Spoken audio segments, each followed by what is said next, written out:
Vifaranga wa samaki wanakuwa katika staili hii wote. Mimi sasa ndani ya miezi 6 ndio tukapata sato wa gramu 300, gramu 400, 500. Sasa inategemeana sasa na uzalishaji. Kwa hiyo vitu vya kuzingatia hususan ni kunyesha ubora wa maji na lishe ya chakula.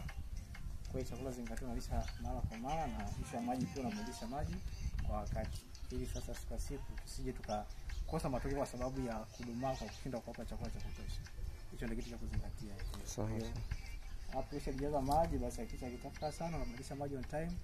Unaweka tena mengine. Lakini kwenye chakula unabidi sasa kulisha mara 3 kwa siku, asubuhi, mchana na jioni. Kwa kwenye chakula pia nitakuelekeza namna kuwalisha walishaji na kadhalika. Kwa hiyo ni wangapi? 600. Wako 400.